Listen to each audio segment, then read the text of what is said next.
दोस्तों, अन्ना Sebastian peril एक 26 साल की लड़की थी जो अर्न्स्ट एंड यंग यानी ईवाई जो दुनिया का 4 सबसे बड़ी अकाउंटिंग फर्म में से एक है वहां पे काम करती थी। लेकिन हैवी वर्कलोड और उससे आए स्ट्रेस की वजह से उसकी जान चली गई। उसकी डेथ 28 जुलाई को हुई है। अब ये न्यूज इंटरनेट पर आने के बाद अब एक पॉलिटिकल मुद्दा बन चुका है। Ministry of labour and employment इस मामले में इन्वेस्टिगेशन शुरू कर दी है। तो दोस्तों, आज की इस वीडियो में हम अन्ना सेबेस्टियन के बारे में जानेंगे और इस इंसिडेंट से कुछ जरूरी इन्फॉर्मेशन भी हासिल करेंगे। अगर आप कहीं जॉब कर रहे हैं या फिर करने वाले हैं तो ये इन्फॉर्मेशन आपके लिए बहुत जरूरी है। तो चलिए वीडियो में आगे बढ़ते हैं। पहले अन्ना सेबेस्टियन की कहानी जान लेते हैं कि वो कौन थी और उसकी डेथ कैसे हुई।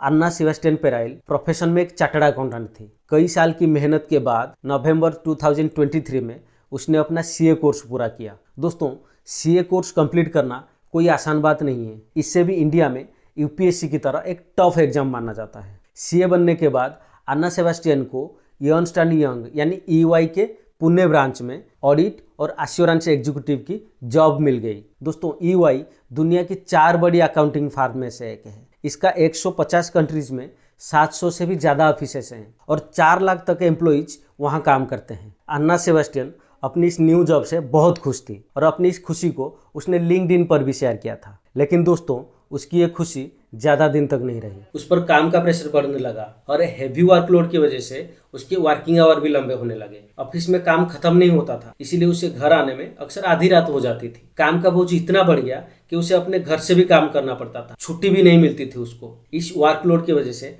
अन्ना का नींद पूरा नहीं हो पाता था और वो अपना खाना भी ठीक से नहीं खाती थी। उसके परिवार वालों ने उसे जॉब छोड़ने की सलाह दी, लेकिन अन्ना अपनी लाइफ में ग्रो करना चाहती थी और इस जॉब से कुछ सीखना चाहती थी। अन्ना के फादर सीबी जोसेफ, उनका कहना है कि वो हमेशा स्ट्रेस में रहती थी और थकावट महसूस करती थी। 28 जुलाई को कार्डियक अरेस्ट की वजह से उसकी डेथ हो गई। ये न्यूज तब सामने आई जब अन्ना की मां अनीता अगस्टाइन ईवाई के इंडिया हेड राजीव मेमानी को लेटर लिखा। इस लेटर में उन्होंने अपने बेटी की दुखद मौत के बारे में बताया और ये भी लिखा कि उनके बेटी की तरह ऐसे बहुत सारे एम्प्लॉइज भी उनके टॉक्सिक वर्क कल्चर में फंसे हुए हैं। दोस्तों, अन्ना सेबेस्टियन की इंसिडेंट से हमें क्या सीखने की जरूरत है? तो पहला है कि वर्क कल्चर की वजह से उसकी डेथ कैसे हुई। तो चलिए इसे थोड़ा समझ लेते हैं। अन्ना की डेथ सडन कार्डियक अरेस्ट के कारण हुई है। उसके घर वालों का कहना है कि एक cardiac arrest extreme work pressure की वजह से आया है। तो आप पूछ सकते हैं कि वर्कलोड की वजह से ऐसा हो सकता है क्या? और इसका जवाब है हाँ दोस्तों, बिल्कुल हो सकता है। चलिए समझते हैं कैसे। तो पहले हम समझ लेते हैं कि कार्डियक अरेस्ट कैसे आया। हमारा हार्ट का एक इलेक्ट्रिकल सिस्टम होता है जो ये डिसाइड करता है कि ये कितने स्पीड से धड़केगा।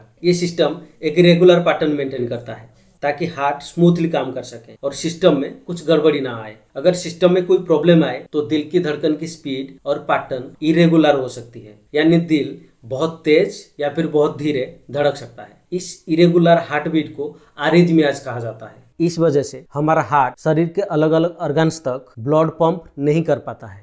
अगर हार्ट पूरी तरह से ब्लड पंपिंग करना बंद कर दे तो शरीर अचानक कोलैप्स हो सकती है। तो इसे कार्डियक अरेस्ट कहते हैं। जब हम काम की वजह से स्ट्रेस में होते हैं या किसी भी वजह से थकावट महसूस करते हैं, जैसे कि अन्ना सेबेस्टियन के केस में हुआ है, तो हमारे बॉडी में एक हार्मोन रिलीज होता है जिसे एड्रेनालिन कहा जाता है। एड्रेनालिन का मेन टारगेट होता है हमारा हार्ट का इलेक्ट्रिकल सिस्टम। वो उसे फेल करना चाहता है। ये हार्मोन हार्ट के रिदम को डिस्टर्ब करके धड़कन को तेज कर देती है। अगर यह हालात लंबे समय तक चला तो हार्ट पूरी शरीर को ब्लड पंप करने में असमर्थ हो जाएगा। इस वजह से शरीर कोलैप्स हो सकती है और इंसान की डेथ भी हो जाती है। तो दोस्तों, अन्ना सेबेस्टियन की डेथ ठीक इसी प्रकार हुई है और वर्क कल्चर के प्रेशर की वजह से जो स्ट्रेस उसे मिली वही उसके डेथ के रीजन है। अन्ना सेबेस्टियन की डेथ के बाद ईवाई के वर्क कल्चर सामने आया है। खास करके अन्ना के मां अनीता अगस्टाइन के ईमेल जब से सामने आया है, इससे पता चलता है कि ईवाई के वर्क कल्चर कितना टॉक्सिक है। ये सिर्फ ईवाई की बात नहीं है, जितना भी इंडस्ट्रीज है सभी का वर्क कल्चर ऐसा ही है। टॉक्सिक वर्क कल्चर क्या है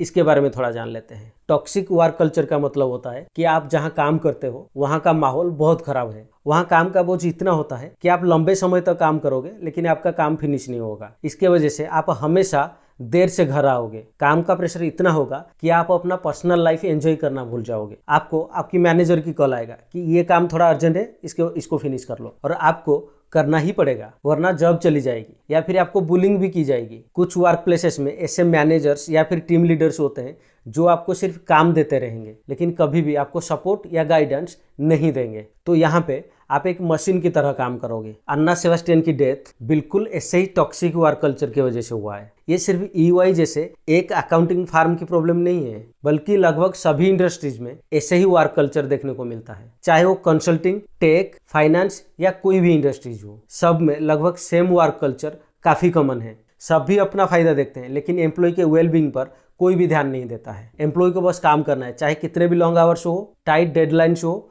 या फिर कॉम्पिटिटिव एनवायरनमेंट। ये सब आपको वर्कलोड लेने में मजबूर करते हैं और आपको अपना पर्सनल लाइफ और हेल्थ सैक्रिफाइस करना पड़ता है, जैसे अन्ना सेबास्टियन ने किया। तो दोस्तों, इसके लिए रेस्पॉन्सिबल कौन है? इसके लिए हम 4 पार्टीज को रेस्पॉन्सिबल मान सकते हैं। नंबर 1, एम्प्लॉयर और मैनेजमेंट। किसी भी कंपनी या एम्प्लॉयर और मैनेजमेंट ये डिसाइड करता है कि उसका वर्क कल्चर कैसा होगा। सिर्फ पॉलिसी बनाना काफी नहीं है, जो पॉलिसी बनाई जा रही है उसका इम्प्लीमेंटेशन और वर्क प्लेस का माहौल बहुत इंपॉर्टेंट है। वर्क प्लेसेस ऐसे होनी चाहिए जहां एम्प्लॉय अपने आप को सेफ फील करे, फ्रीली कम्युनिकेट कर सके और सभी को सही तरीके से काम असाइन किया जाए। लेकिन अन्ना सेबास्टियन के केस में जो किया गया वो गलत था। एक नए एम्प्लॉय पर वर्कलोड डंप कर दिया गया, उसे वो काम भी दिया गया जो असाइन नहीं था, और यही अनहेल्दी और टॉक्सिक वर्क एनवायरनमेंट का एग्जाम्पल है। EY के इंडिया चीफ राजीव मेमानी ने कहा कि ये इंसिडेंट उनके वर्क कल्चर के लिए नया है, लेकिन ग्राउंड रियलिटी कुछ और बताती है। एक्सेसिव वर्कलोड की वजह से काफी एम्प्लॉइज रिजाइन कर रहे हैं और मैनेजर्स प्रॉपरली वर्क को डेलीगेट नहीं कर रहे हैं, और ये बताता है कि टॉप मैनेजमेंट ग्राउंड रियलिटी से डिस्कनेक्टेड है। उन्हें पता ही नहीं है कि उनके एम्प्लॉइज किस हालत में काम कर रहे हैं। दूसरा, एम्प्लॉय। इस वर्क कल्चर का एक और रेस्पॉन्सिबल पार्टी खुद एम्प्लॉय को भी मान सकते हैं। कई बार एम्प्लॉयज अपने कैरियर ग्रोथ और एक्सपेक्टेशन के चक्कर में अपने ऊपर एक्स्ट्रा प्रेशर ले लेते हैं, जैसे कि अन्ना सेबास्टियन ने किया। उसके फैमिली ने उसे समझाया था कि जॉब छोड़ दे, लेकिन उसे अपने कैरियर में ग्रो करना था और EY में नए एक्सपीरियंसेस लेनी थी। दोस्तों, कैरियर ग्रोथ और उसके लिए चैलेंजेस लेना ये तो जरूरी है, लेकिन ये भी समझना जरूरी है कि कभी ये चैलेंजेस आपके हेल्थ के लिए डेंजरियस ना बन जाए। जब तक आपकी मेंटल और फिजिकल हेल्थ सेफ है, तब तक सब कुछ ठीक है। अगर कभी आपको लगता है कि वर्कलोड आप पर हावी हो रहा है, तो आपको अपनी सीनियर से ओपनली बात करनी चाहिए। सीधा बोलिए कि आपके हेल्थ पर इसका असर हो रहा है और आप अपना लिमिट से ज्यादा काम नहीं कर सकते। अगर सीनियर्स आपकी बात नहीं सुनते हैं, तो आप ये बात HR को भी रिपोर्ट कर सकते हैं। अगर आप ऐसा नहीं करते हो, तो आप भी उस टॉक्सिक वर्क कल्चर का हिस्सा बन जाते हो। Number 3, government. Toxic work culture का तीसरा रेस्पॉन्सिबल एंटिटी हम गवर्नमेंट को ही मान सकते हैं। आप पूछ सकते हैं कि कैसे? सरकार ने लेबर और एम्प्लॉयमेंट लॉज तो बनाया है और उसके लिए मिनिस्ट्री भी रखी हुई है, लेकिन इनका काम क्या सिर्फ लॉज बनाने तक सीमित है? ये वेरीफाई करना भी तो सरकार का जिम्मा है। हमारा देश में अक्सर रूल्स तो बनाया जाता है, लेकिन उसका एग्जीक्यूशन एक बड़ा चैलेंज है। अन्ना सेबास्टियन की ट्रैजिक डेथ के बाद लेबर और एम्प्लॉयमेंट मिनिस्ट्री अब जाग उठी है और इन्वेस्टिगेशन शुरू की है। ये इंसिडेंट जुलाई 2024 में हुआ था, लेकिन टॉक्सिक वर्क कल्चर एक नया फिनोमेनन नहीं है। ये प्रॉब्लम पहले से चलती आ रही है। सरकार के पास लॉज भी हैं जो एम्प्लॉय के वेलफेयर, सेफ्टी और हेल्थ का ध्यान रखने के लिए बनाए गए हैं, लेकिन कौन ये वेरीफाई कर रहा है कि लोग कैसे माहौल में काम कर रहे हैं? सरकार के काम ये भी होना चाहिए कि वर्क कल्चर की मॉनिटरिंग रेगुलरली हो और इंश्योर किया जाए कि work place standards employ friendly हो। Number 4, educational institution. हम एजुकेशनल इंस्टीट्यूशन को भी रेस्पॉन्सिबल मान सकते हैं जो प्रोफेशनल एजुकेशन प्रोवाइड कर रहे हैं। वो स्टूडेंट्स को कैरियर ग्रोथ के एजुकेशन और टिप्स तो सिखाते हैं, लेकिन ये बताना भूल जाते हैं कि कैरियर के साथ साथ हेल्थ और पर्सनल लाइफ भी इक्वली इंपॉर्टेंट है। अगर आपकी बॉडी और माइंड सही तरीके से काम नहीं करेंगे, तो आप अपनी काम में फोकस कैसे करोगे? आपकी पर्सनल लाइफ के इश्यूज की वजह से आपकी प्रोफेशनल लाइफ पर भी इम्पैक्ट पड़ता है और टॉक्सिक वर्क कल्चर भी हो सकता है। क्या इंस्टीट्यूशन का काम नहीं है कि स्टूडेंट्स को वर्क लाइफ बैलेंस के बारे में एजुकेट करें? क्योंकि आजकल ये बहुत बड़ा इशू बन रहा है। एजुकेशनल इंस्टीट्यूशन का ये रिस्पॉन्सिबिलिटी है रियल वर्ल्ड वर्क कल्चर के लिए प्रिपेयर करें। स्ट्रेस मैनेजमेंट और ओवरवर्क को कैसे हैंडल करना है, अगर इश्यूज आए तो बिना डरे कहाँ रिपोर्ट करना है, ये सभी सिखाना भी बहुत इंपॉर्टेंट है।